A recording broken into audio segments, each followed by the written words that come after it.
relationship started really when I was a nobody, and it's continued ever since. So I've been very appreciative of that. And when I became a premier, David really took me under his wing, and he did that with my neighbor next door, who represents an even smaller province in New Brunswick, Joe Giz. We became all very, very close friends, social friends, and he was very kind to all of us. But I remember my first premiers meeting, and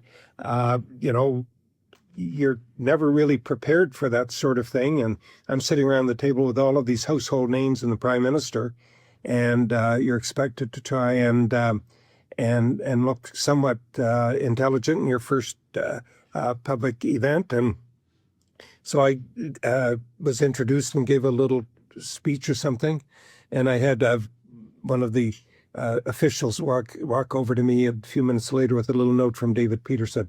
That was one of the most eloquent speeches I've ever heard.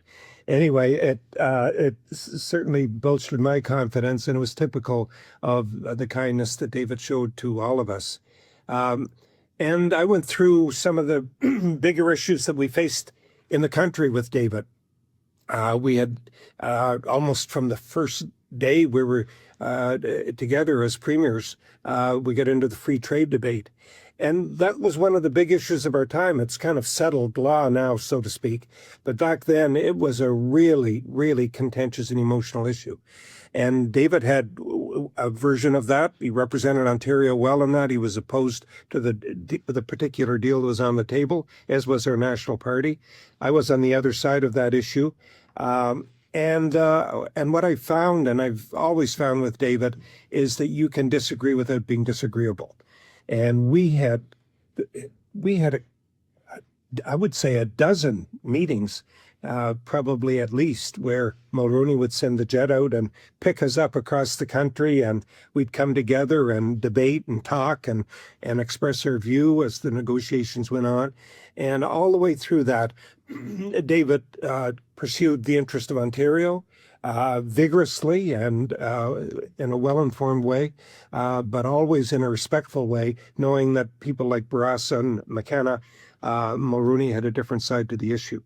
And then when the decision was made to proceed with free trade, of course, he put a shoulder to the wheel and made sure that Ontario would adjust and that the country would adjust to it.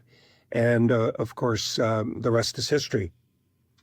An even more contentious debate was the Meech Lake Accord, and David was on the side of, I think, the country. I'll put it that way.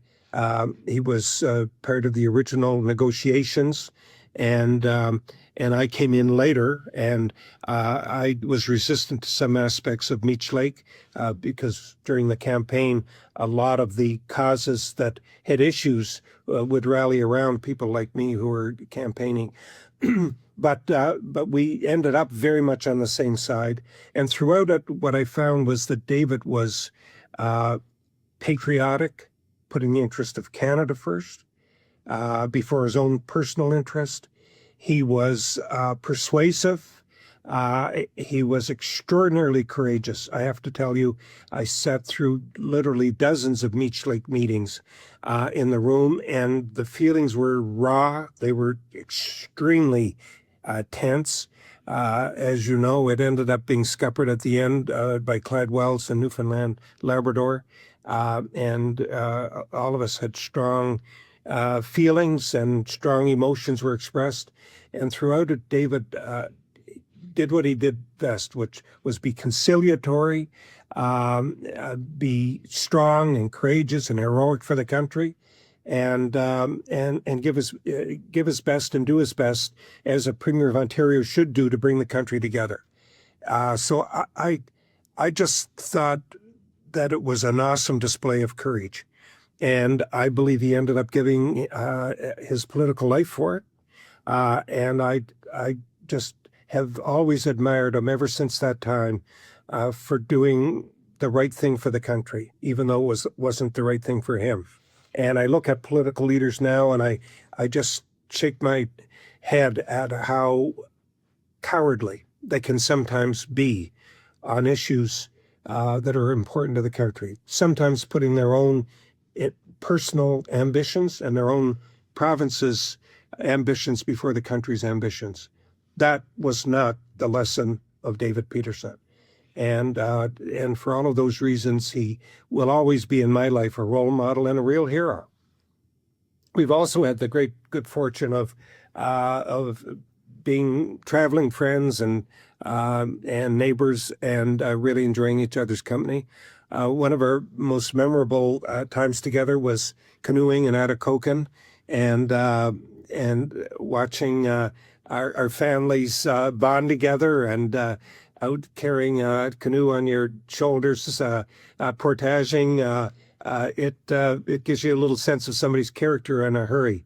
And it was a tough slog, and we were all muddy and fly bitten and just about down to our last reservoir of energy. And at the very end of our trip, I remember a plane circling overhead and then slowly winding its way down and landing on the water in front of us. And out emerged a pilot carrying bottles of scotch and ice cream and cake and all kinds of rewards for a trip well done. I'll never forget that moment. It was just like God had descended from the heavens. We've had so many wonderful times together, biking together, hiking together, talking together. And throughout it all, I've always found David Peterson to be extraordinarily stimulated by public discourse, business, politics, and courageous in supporting causes of various kinds and descriptions. I think, like many other things in his life, his time as a director on the Rogers board and the way in which he put the interest in his view of the shareholders ahead of his own personal interest. Again, just another example of that extraordinary courage. I saw it on display in the fall. We had a few debates about Mark Carney and whether he should run for prime minister. And my advice to Mark Carney was, look, don't do that. It's a fool's errand.